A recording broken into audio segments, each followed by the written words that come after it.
Now to look at what's happening on the dailies. It's 1:30 local time, and joining me to have that conversation, I'll introduce the guests that we have. And to my immediate left, we have Mr. Michael Agwanda. Good morning, and thank you for joining us. Good morning. We also have Ambrose Weda, who is an advocate. Good morning, and thank you for joining us. Good morning. Last but not least, we have Honorable Irungo Kangata, who's a member of Parliament for Kiharu. Thank you for joining us, sir. No, I'm not a member of Parliament. Senator. Sorry, I beg your pardon. I think I was still used to MP for Kiharu, but there you go. Thank you for joining us this morning. And let's go straight into the dailies. And we'll start off with the Standard, where we have the headlines as NYS scandal arrests to start. And, well, the Director of Criminal Investigation promises a moment of tears as approaching for NYS suspects as DPP receives 10 files on 9 billion scam and says he will give direction soon. Let me start with you, Mr. Agwanda, on how much confidence you have that anything is going to happen, given that this is probably a story that we have had before. Good morning, Michael, and good morning to our viewers. Another day that we are still, after the unearthing of NYS scandal, another day of, to me, due process being followed. Now, due process does not necessarily equals result in most cases. Remember, these files have been forwarded to the DPP. DPP will have to scrutinize them, look at them, and see whether they are files that will be able to convict an individual. And if DPP feels that some of those files still do not meet the threshold to prosecute those very individuals, the file could be easily be redirected back to the DCI. Now, whether this case will see the light of the day or not is a question that everybody is asking out there. My prayer is this time round, we hope that having a new director of criminal investigation in place and having, the other agency being involved in this scandal, that we will see the light at the end of the day. Unfortunately, most of those cases come and, there are too many. There are too many to be counted.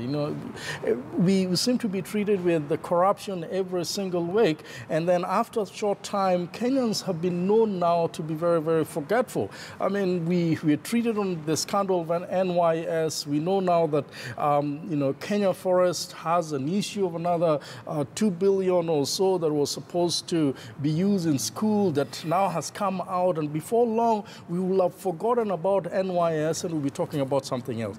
My prayer, and I hope that this time we will see a difference in the way this case will be handled, that these people will be prosecuted.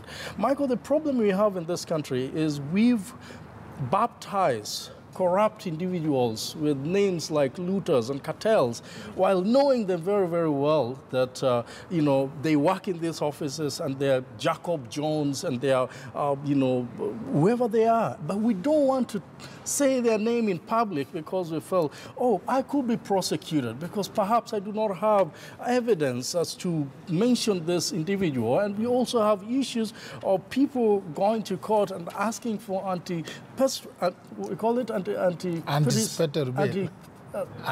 bail to even before they are called at the DCI office, they're already in court saying, I need to protect myself. I might be investigated or I might be arrested. Right. So this has to stop. This has to stop. Let me come to you, Senator, and you have a law background, and normally what happens is that these cases mostly are dismissed because of lack of evidence. Whether that is by design or it is because really there is no evidence remains to be seen.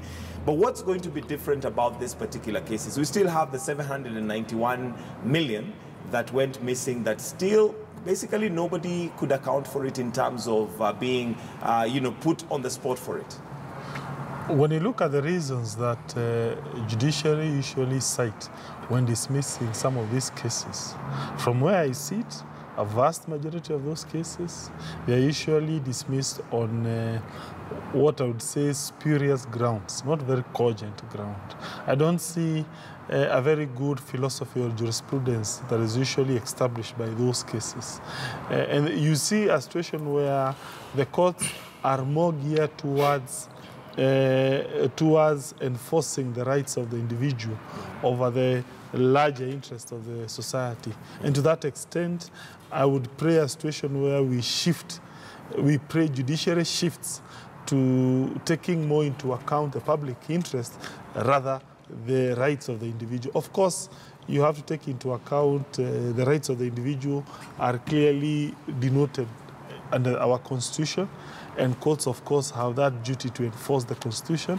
But be that as it may, at times you see a person being acquitted on the basis of what we call a technical issues, whereas the penal code or even the criminal procedure code is also expressed that in some instances you ought not to acquit on the basis of a procedural flaw. You need probably to ask the prosecution to redraw the charges, for instance, if at all the charges were drawn in a defective manner, rather a full acquittal. So therefore, from where I sit, I think we need to probably enjoin Mr. Maraga. Probably we tell him the importance of ensuring these people are convicted. For the last several years, I think the only conviction of a high-profile suspect in corruption is the Gakuo case, and we need to celebrate that magistrate.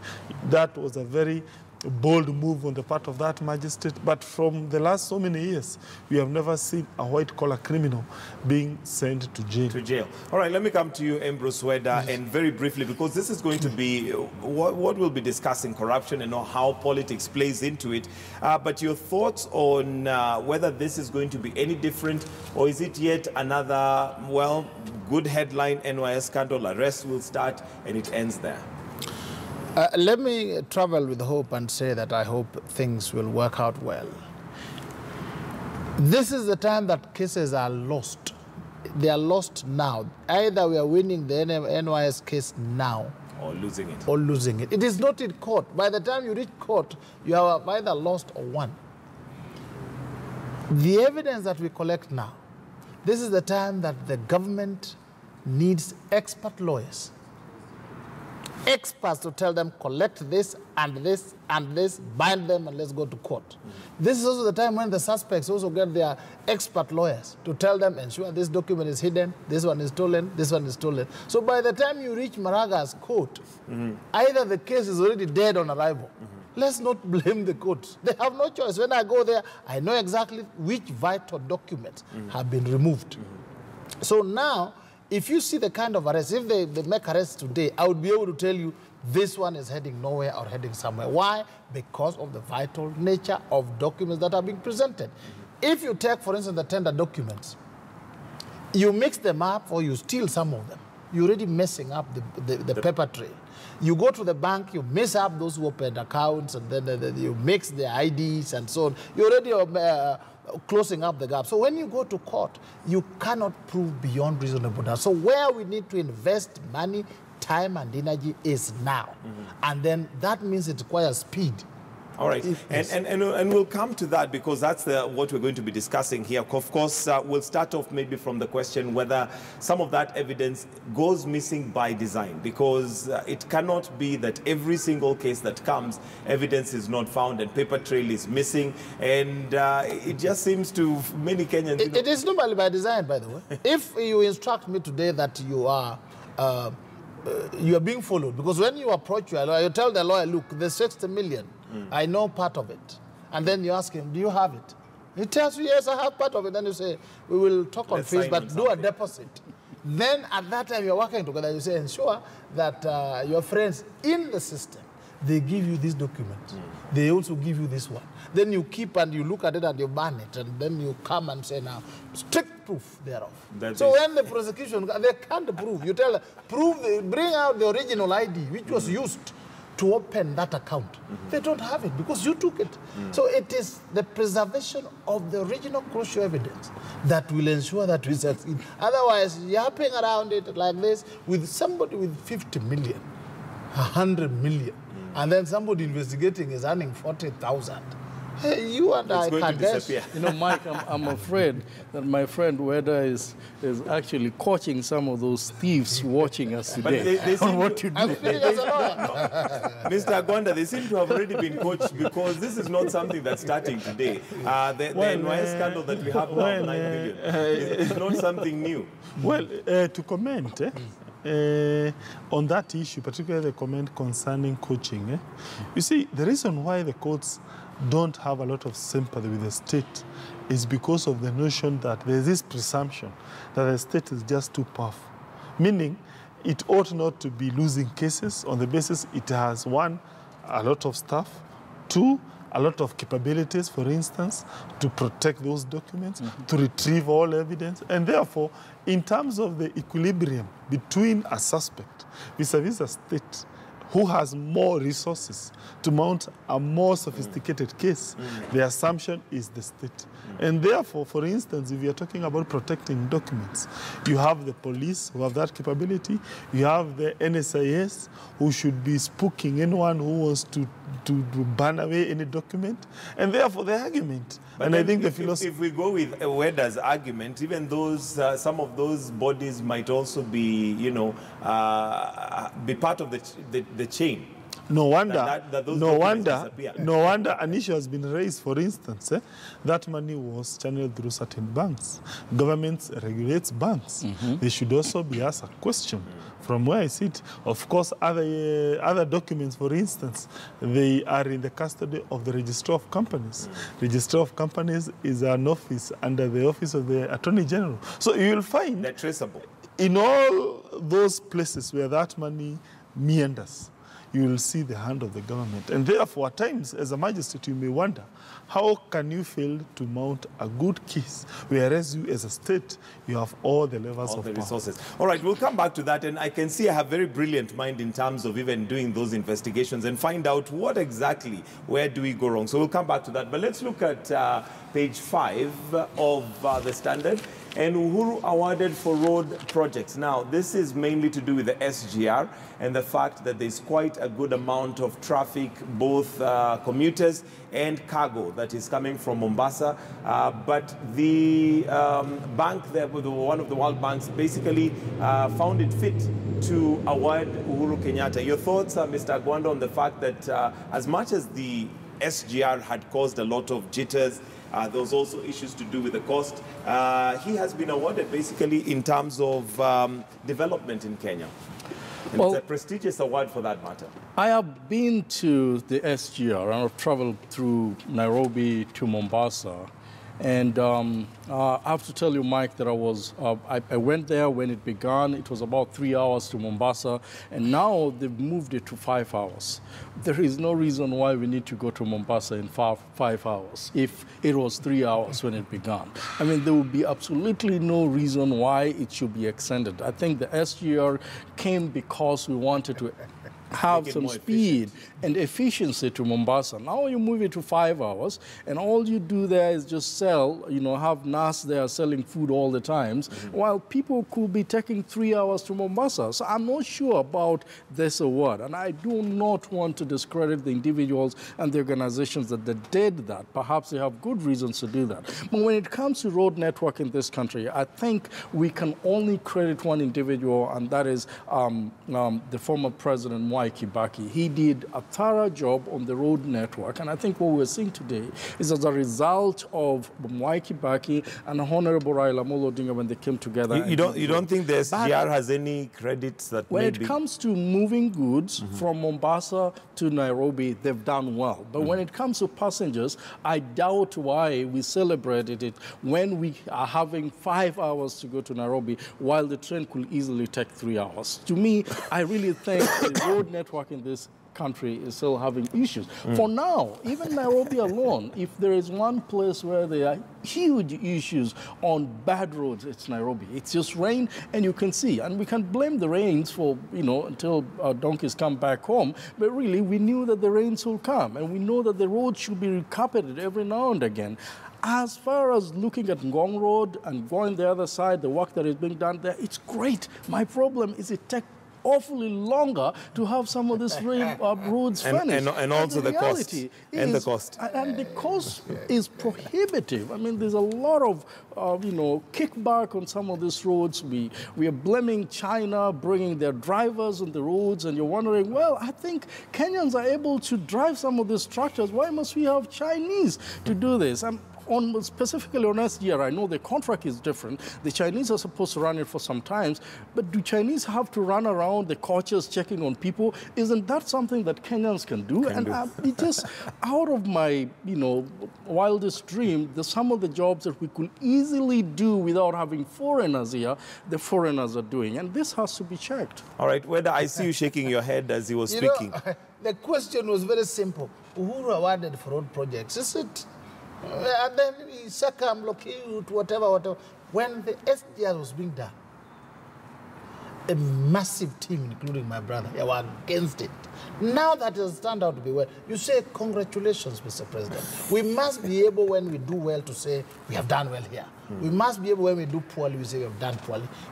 The regime, President Uhuru's regime, will go down in history for SGR. And even other roads, they're being done. Minor things like somebody driving a tractor, driving that. Let us look at the bigger picture. And I think this country is moving forward.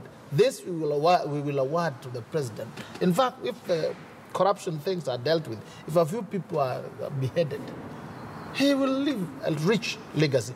This is the deserved award, and we think that it should move deeper and then take off some of the roads in the city of Nairobi, the roads which are left for some governors who are ruling from outside, so that the national government takes it and then we do our roads and our city looks beautiful. And there is hope. Please have hope, my brother. There is hope.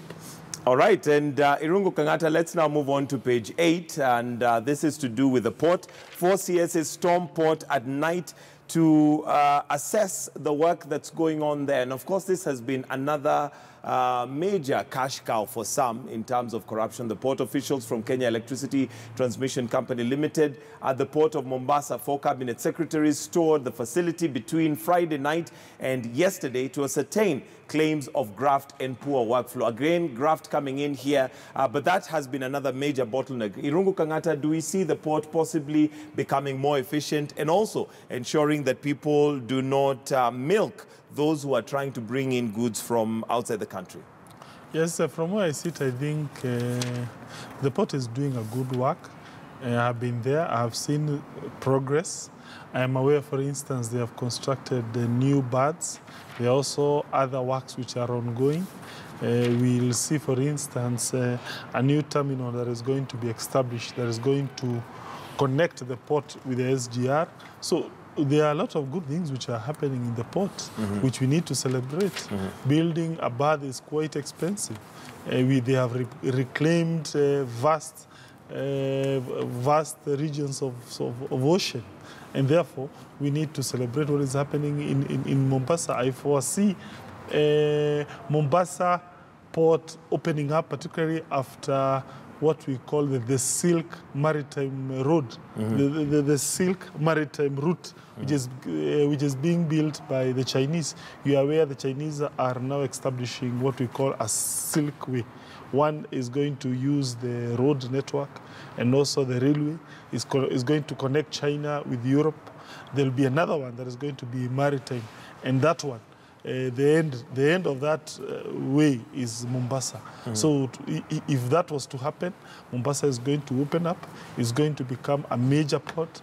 Of course, the Lamu one may to a certain extent rival it, but bottom line, the work that is being done at port, we need to celebrate it. We need to salvage it. And Michael Agwanda, the port also has been a place where, there's been a lot of underhand deals, of course, compromising the cost of things, making it skyrocket. Kenya is known to be one of the most expensive places to buy most of the things that are imported. Again, we are a country of consumers rather than producers.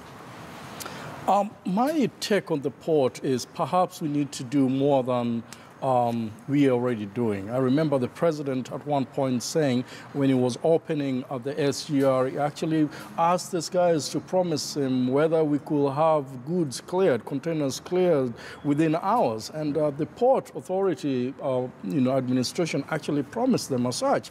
The other day I was reading that it's now taking another 2 weeks before these things are even cleared from the port, and you're wondering, where is the departure?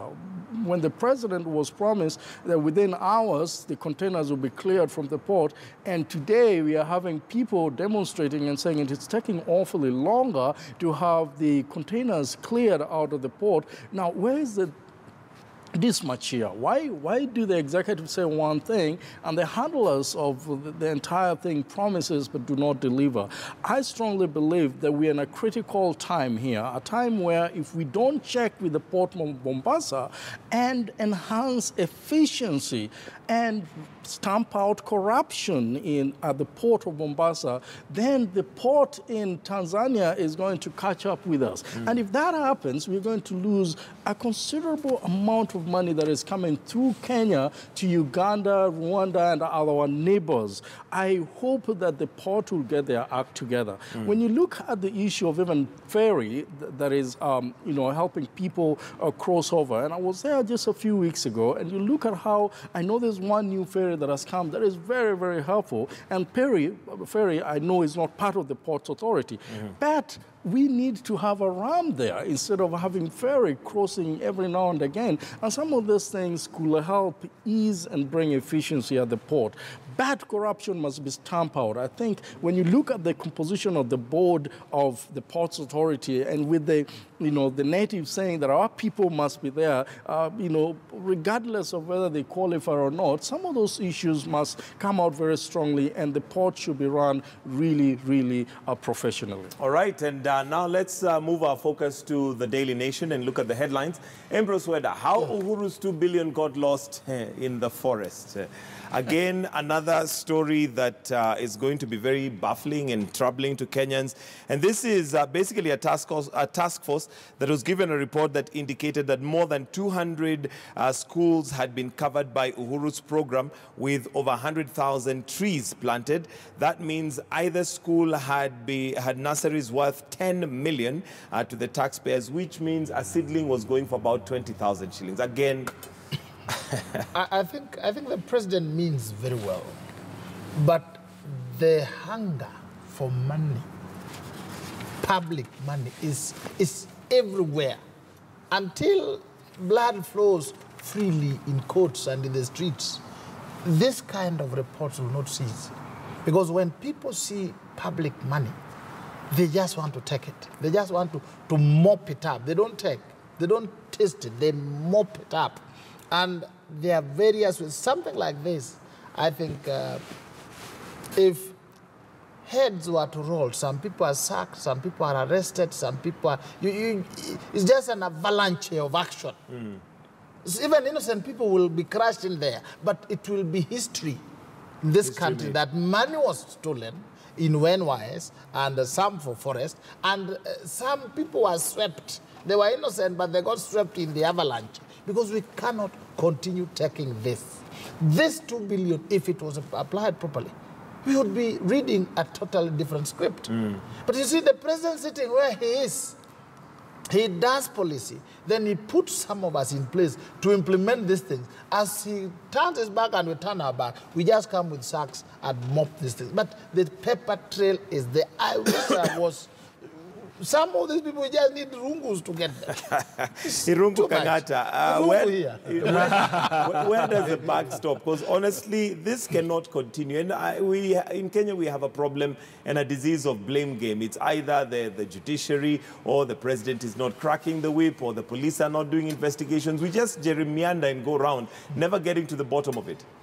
Well, I think the lesson Uhuru ought to learn from these scandals is that government is never efficient, and he should rush to reduce the role of government in our society. So, for instance, he should take the budget proposals, he looks where is this money going, And every time he sees a government department receiving some money, and that money is for capital or what we call developmental budget, he becomes fearful. I say that because you'll find the best and most efficient governments tend to be small. They tend to have small departments. They rarely capitate their departments directly. They send money through the private sector. So for instance, if you wanted to reforest Kenya or even to afforest Kenya, the best case scenario would have been you advertise, you tell private sectors, I want to do this, you tell them they plant trees.